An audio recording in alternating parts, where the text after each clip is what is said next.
So yeah, I'm delighted to be joined by Tino from Praying Mantis. Now, these guys have been on the go for 50 years. It's your 50th anniversary this year, which is absolutely bonkers, Tino. Absolutely crazy stuff. So take me back to the beginning. How and where did Praying Mantis begin? Wow, God. Now you're talking. And the wrinkles don't show, do they? Not at all. um, well, it all began when I went to college. I was at furniture college. I built my first guitar at school. Actually, my first electric guitar at school. My last year at school, Oh, wow. and I learned to play electric guitar at the time. Chris, my brother, who's also in the band, as you well know. He was doing classical guitar lessons, and the family used to come around at Christmas and Easter, and then mum used to get him to play a little concerto. Of course, like I got all jealous and all that. I can't have that. And they'd give him money. They'd also give me money as well, but not for playing, not for busking. and and it transpired that I decided, right, I had enough of this. So I made this guitar at school, and I locked myself away in my room for 8 to 10 hours a day and practice and practice and practiced. And at the time, we had what was, in analog days when I had a record player, and it was a Garrard SP25 Mark II, and you could actually put that on half speed almost from 33 to 16. It was almost half speed, so you could drop the songs by an octave. So I learned all these solos just by doing that. I learned how to play the pentatonic scale. I drew it all out. Never had any lessons or anything like that.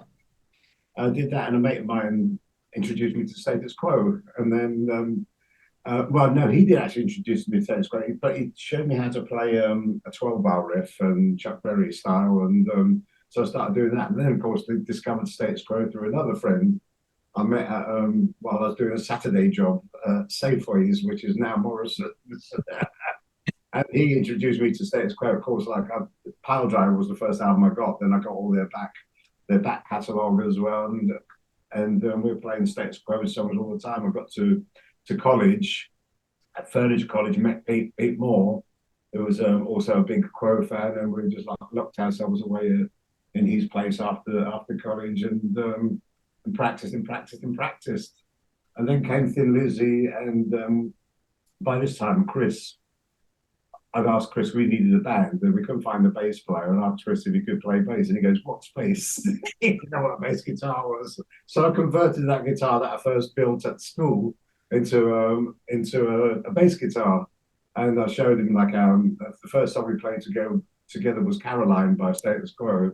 So I hear that boom, boom, boom, boom, boom, boom in the background playing those eights. So he goes, "Yeah," so that's what you go. This is a bit boring, isn't it?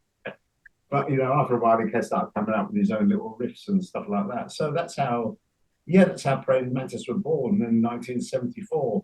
In fact, it was 1973. It was Junction, because it was our 50th anniversary last year as well. But the band was known as Junction. Then it became Praying Mantis in 1974, and it became Praying Mantis because a singer of ours, Stan at the time, Stan Cunningham, and he was from Cumbria. From Durham, we heard him singing one day at college, and we thought, well, he's got a really good voice, so we asked him to join the band, and we started writing our own songs together, and that's how we started. And in fact, we were recording back at Pete's place, Pete Moore, the other guitarist, on two little cassette recorders, the two little Philips ones, like the little T-bar in the middle. And press record. So we're bouncing off each and adding stuff, overdubs on each take. So it was Stan, he was singing the song, and the actual microphone was the one that came with the cassette recorder itself. We had it tied to a broomstick with a hammer tied to the bottom to stop it tipping over.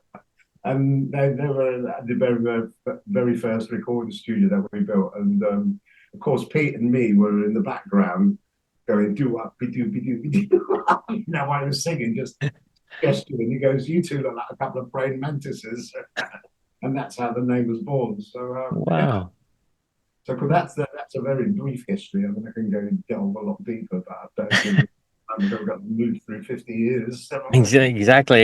I mean, that's a very cool story indeed. Now, you guys obviously went from that early kind of 70s, mid 70s period to being what was known as the new wave of British heavy metal, and you guys joined that kind of movement, and you were part of that whole movement. And we've got to speak about Metal for Mothers. There was an iconic release, and then there was the tour as well. And on that tour was some incredible groups amongst that kind of genre: Motorhead and Magnum and Iron Maiden, Diamond Head, Saxon, Angel Witch. I mean, Samson as well. I mean, what do you remember of that tour, and who did you play with on those dates? Oh, great times. I mean, mostly we played with Iron Maiden. We did a few with Angel Witch and Samson. But we introduced ourselves to the scene by doing our first demo tape and giving it to Neil Kay at the time. All these, as new wave of British heavy metal sprung up, all these charts around the country were sort of developing, and we saw all these bands from different parts of the country getting into these heavy metal charts. And at one point in our chart in Sounds, we had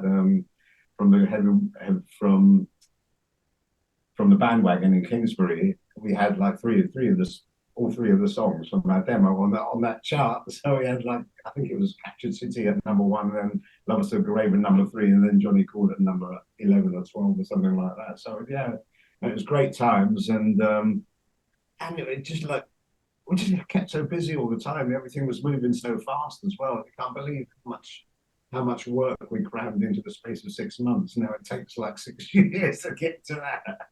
What we were doing then in 6 months, and it's amazing.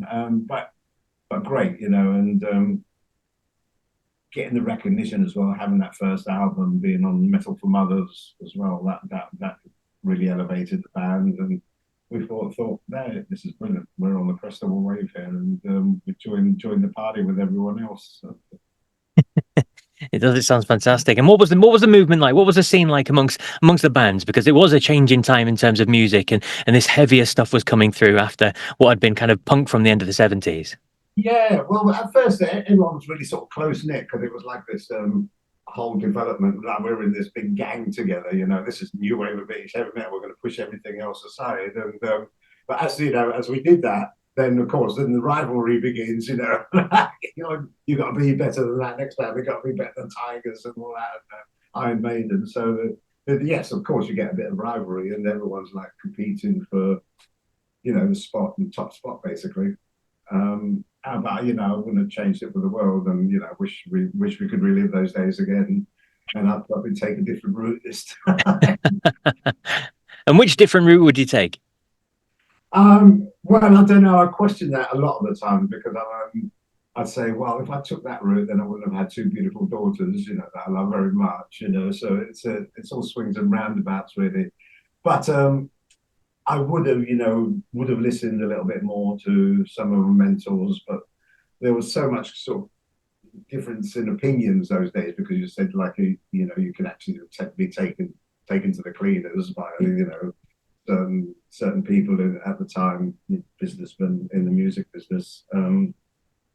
But at the same time, you could be too wary and like lose the impetus by not making the right decision or the right choice. And we had like a management company at the time, when we were with them. When we would do the tour with Iron Maiden, we actually had one half of the management who used to manage Cockney Rebel. I think it was Steve Harley. Yeah. And Rod Smallwood went on to manage Iron Maiden, and Bob Keating, his ex-partner, came on to manage us, and that didn't work out very well at all. To the extent we actually had Peter Mensch approach us, who was like very big. He was managing Def Leppard at the time, wanted to take us over to the States, and of course our management decided, well, we don't in America, we can give you, we can do that for you ourselves, And of course, like, we trusted them. We don't need them, but we signed a deal with Arista Records, who were American based at the time, and expecting it all to get stronger and everything to elevate from there. But everything started to fall apart, in fact, and that was it. Then we ended up sacking our management. We got involved in this legal wrangle that took ages to clear up, and of course by that time we'd lost the engine was like drifting far ahead while the carriages like coming to a halt, and we were in those carriages at the back and never picked it up again, really. So, but you live and learn. You do indeed. You do indeed. But while you were with that engine, I mean, Time Tells No Lies, 1981, seminal record. Everyone still talks about it. It still contains the song Children of the Earth. And as I said to you, I saw you at Winter Storm Festival, and that one took the roof off the place. Everyone still loves it to this day. It has become a proper anthem, hasn't it?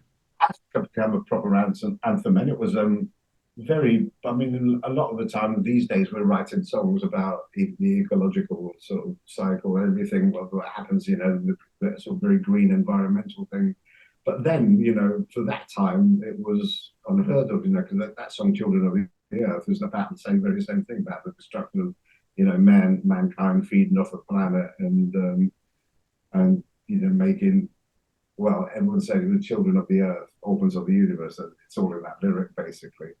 Destroying ourselves, basically, not the earth, but plundering the earth, but to for our needs, our goals, and everything. Not realizing that we're damaging the planet, but there'll be a cycle. She'll still live on, and we'll pass on, And it is very much an anthem, yeah. And it's actually our biggest song because it's had loads more Spotify hits than everything else. It's close on 6 million now, I think, isn't it? I can't remember. Yeah. Five something, I think. An awful lot, put it that way, an awful lot. I mean, did you expect at the time when you wrote it, because I think it's the last track on the album as well, isn't it? So did you expect to get such a recognition from the fans and to carry on for so long? No, not at all. I mean, at the time, it was a great song, and it still is, and everyone, that's the one that everyone sings at the gigs as well, Yeah. They know the chorus. We can actually leave off and not sing the chorus, and they will carry it for us. So it's a brilliant song, and it's got all elements. It's got melody. It's got a really good sing along chorus. It's got nice, slow bit in the middle, quite dramatic, and it's got a great riff. All elements, all Mantis elements. Yes, absolutely. Now, as you said, things kind of went a little bit awry, didn't they? And the band didn't release an album for 10 years. But in that time, you did do some really interesting things. I mean, you teamed up with Paul Di'Anno and Dennis Stratton, didn't you, out in Japan? So tell us a little bit about that project. Yeah, well, that all came together. We had a bit of a hiatus after that. We did after Time Tells No Lies. Once we'd finished that, we tried to record another album. It didn't happen. That's when we got involved, where we got rid of the management, and then we decided to team up with Clive first of all to do the Stratus thing, the Stratus project. It became Escape first of all. Clive Burr's Escape. Then we changed the name to Stratus, and we went down more of an American AOR route. Good album again, but wrong time. We were on this like at the tail end of everything all the time. I was playing catch up, and it didn't happen for us. So again, we all went our separate ways, and we had this hiatus for a few years, and then I got a call from Dennis, saying Paul Di'Anno had been in touch, and he was trying to get his band out to Japan. It was at Battle Zone at the time, I think, and Masa Ito, who was the big DJ out there, he was the equivalent of our Tommy Vance over here. He said, "Well, I'd like to do this as a 10th anniversary of the New Wave British Young." That was provide this, make this hybrid group, a super group almost, like a Paul Di'Anno, Dennis Stratton from Iron Maiden and Praying Mantis. So we did this thing, and we went over there and played half a Maiden set and half a Mantis set, and it was great. And from there, we actually built up a good relationship with the Japanese fans. We had the record company who actually recorded the Live at Last album there. Took the option up to give us a studio album as well. So that's how the relationship started in Japan.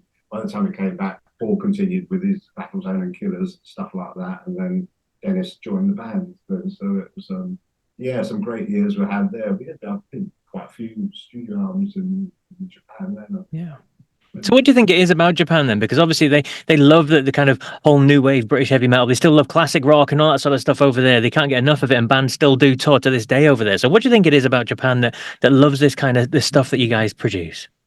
Well, they love us, which is great. I mean, like, we just see these adoring fans there, and they just like watch you mesmerized and that. And it was such an amazing feeling going over for the first time. They produce all these gifts. They can come up with these presents, and they give you a embossed wallet, you know, like Time Tells No Lies album, you know, the gatefold wallet with everything inside.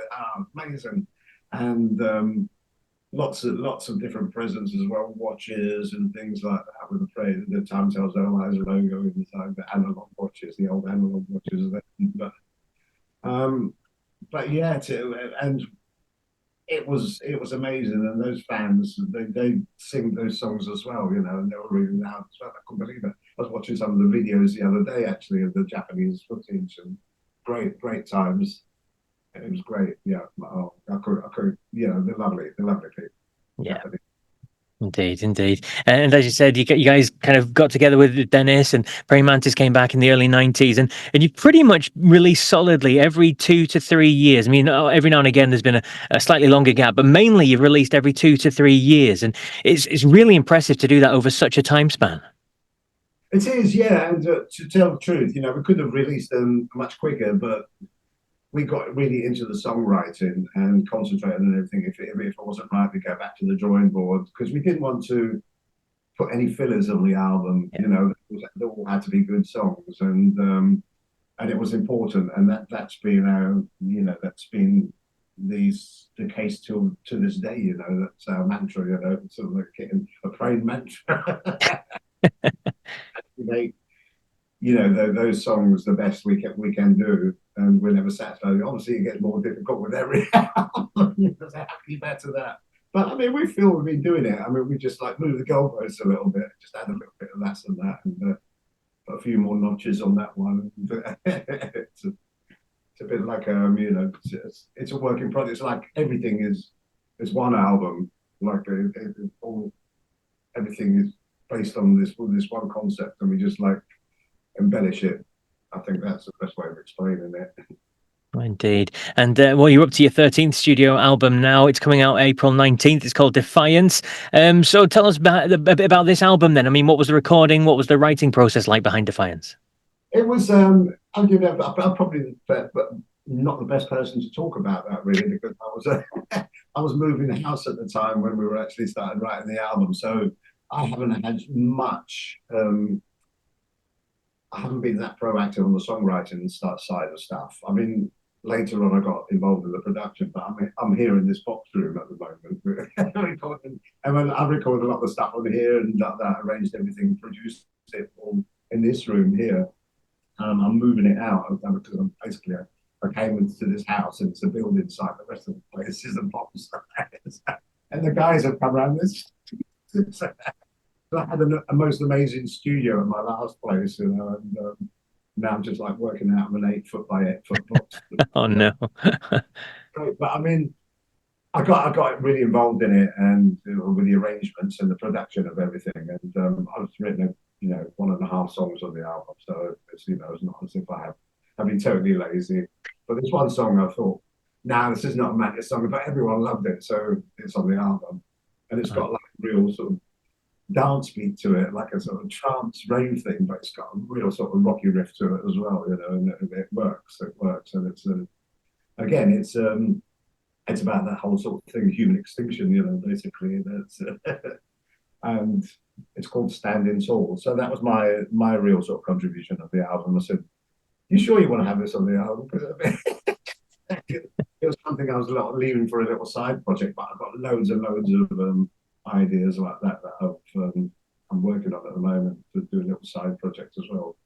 Oh, fantastic. Keeping busy. The title track itself, it's available to listen to. You can see the video on YouTube as well. It's all up there. It's a big melodic rocker, isn't it? So tell us the story behind that one. Right. Well, Chris wrote that. Defiance is very poignant. I mean, the message gets across. We don't like to get too political with it, but it's about the defiant stance of the Ukrainians against the Russians, and that's how it works. But it's a very, very cleverly written, and like I said, it's got everything. It's yeah. Next one, to the next single, I think it's going to be Standing Tall. I've been working on the video with that one at the moment, but it's only a lyric video, so it's a little bit difficult. Songwriting, Andy Burgess, our other guitarist, he's been more proactive on the songwriting this time. Some really cracking songs, and yeah, it's just sounding brilliant. We've had two different drummers actually on this album. We've had Hans, who was doing he was busy working on something else at the time, and we wasn't sure where that was going. So we had Steve, a guy called Steve Price from Bambo, a band called Bambo in the UK. They actually supported us on tour a couple of years ago. So we asked him to, because he knew some of the songs of the older songs, but he said, "You fancy doing a couple of the new ones with us?" And of course he did, and he recorded those in his bedroom as well. Had UDEC mix it for us. He did some production on it. UDEC from Vega, and you probably know the name. He's been around for a long time. Old friends together. We had some great times together. So it's great to see him doing really well on the production side of things, and he got some really good sound, and it's one of the best productions we've had actually, I think. Good stuff indeed. And I've got to ask you about I Surrender as well. It was on my list of things to ask about because there's the story goes that you guys were supposed to be recording that one and releasing it, but then a certain Mr. Richie Blackmore came along with Rainbow and he wanted to do it instead. So is that the true story? What happened behind all that? It was exactly as you say. We were in Battery Studios recording Time Tells No Lies. We decided or our management decided we needed a single at the time. And they came up with this, we said we agreed, and they came up with this song, I Surrender, from Russ Ballard's publishers. And we really liked it. We said, yeah, let's do this. And we actually recorded the whole of the backing track. We recorded all the drums, all the guitars, we did all the guide vocal as well and everything. And then, by the time it came to do the lead vocal on it, the manager came in and said, "Got some bad news," and so what's that? And we can't do I Surrender because Rainbow are doing it. And who were Mantis to compete with Rainbow at the time? So we thought, we'd shelve that, and we did. On that second album, we actually tried to do. In fact, it's still on. I think it's probably on the album that's called Demorabilia, which was like a lot of demos that we'd never actually released, and it was on that album that got released in the Japanese market, and there's a same song pretty much like that. It was called not I Surrender. I give up. I think it was called I Need Your Loving or something like that, but it had a very similar sort of guitar melody riff, harmony riff that went alongside it. But anyway, many years later, we thought, well, let's bring it back out, resurface it again. So, and that's what we did. And we don't know what it's going to go like, but a couple of people said we should actually release it as one of the singles on the album because then it'll be a really good talking point. So we might well do that. Yeah, I think that's a good idea. I mean, at the time then, because obviously it's a great song. It was a great song from Russ Ballard as well. And what was your thoughts at the time when they came along and said Rainbow's doing it, Richie's taking it? Were you gutted? Yes and no. I mean, because we thought, well, let's not do a cover on the album. Let's keep it Praying Mantis. But then we found out from Arista that they wanted us to do All Day and All of the Night by the Kinks because Van Halen had such success with You Really Got Me. So I think they were looking at a similar situation. So we thought, well, yeah, that's probably a better idea, because that's had some mileage with, You Really Got Me with Van Halen. So we thought it could have a similar effect for us, but no. What could have been, eh? What could have been? And we've got to talk about as well that the fact that the songs on this record, as we said, it's the heavy sounding, it's melodic, it's got all the hallmarks of Praying Mantis. So I've had a sneak peek to the album, and it sounds fantastic. So for fans eagerly awaiting the release of this full record, April 19th, as we said, describe to them what they can expect to get from this. You'll get classic Mantis along with some new vibe attached to it. There's every song's a little bit different, and there'll be surprises on there. One of the surprises is Surrender, as we spoke about. But yeah, definitely a little bit different. and it's a mixed bag of sweets, really. I've got a really good flavour, so Always good, always good. And just touching on the fact that you've got some tour dates out there as well, April, May, June, some more to be announced, as it says as well. So you're going to be busy throughout the summer? yeah, yeah. Hopefully, we've got well, in April we've got these. I'm in my hometown of Hastings now, where I moved down from London in my building site. And we're playing a place called the Carlisle in Hastings, which we're billing as an album launch as well as the Cart and Horses. So we're here on the 25th in Hastings, and on the 26th we're at the Cart and Horses, the birthplace of Iron Maiden, as There you everyone. go. And then we go. We're looking for another gig on a Saturday at the moment, but we might use that as a rehearsal for the sort of Japanese dates because we've got some new stuff to rehearse there. But we got the Swindon on the Sunday, which is also my birthday. The album's released actually on my daughter's birthday, which is like, I won't forget that. Ooh, it's on my birthday. Does that mean, do I get mentioned? I said, not this time. um, so yeah, and throughout the summer we've got like the usual festivals. I mean, we've got a couple of German days, the Iron Fest as well in May. We've got Silver Rock Cruise as well in April. Um, and I just can't remember. We've got a good few dates, and they're all fitting. The calendar's filling up towards the end of the year as well, which is a good thing. Absolutely. That's good to hear. Absolutely. And one last question from me, then. I hope you don't mind. I ask everybody, it puts you on the spot. What is your favorite Praying Mantis song? And the thing I say, the caveat, you can't pick anything off the newest album because that's what everyone would do. The favourite Praying Mantis song? Well, really, it's got to be, I think, Children of the Earth, really. It's got to be, yeah. I mean, it always has that long, and it's so enjoyable to play. And the great thing is you don't have to think about playing the real ones anymore. They just like fly off automatically. You know? Excellent stuff. I think so. There will Good be stuff. I do chop and change as well. Sometimes I go, oh, and some of the albums I haven't heard for ages and ages. I actually like that. It's a great song, you know. There's one song actually I really like. It's "Blood of an Angel" from Forever in Time. That album, Forever in Time, and also the song, the title track, Forever in Time as well. Chris wrote the lyrics to that. That is about a father who passed. That's very strong as well. That's very good. My heart as well. That song. Very special song indeed. Yeah. Well, Tino, it's been an absolute pleasure chatting with you. Best of luck with the new album. As we said, Defiance out April 19th. I urge everyone to get out there, pre-order it now and get listening to it. Thank you, Paul. Yeah, and thank you for everyone for listening. And go out there and buy an album. It's a great album. You won't be disappointed. It's got a dark cover, but it's got full of sweet surprises in there.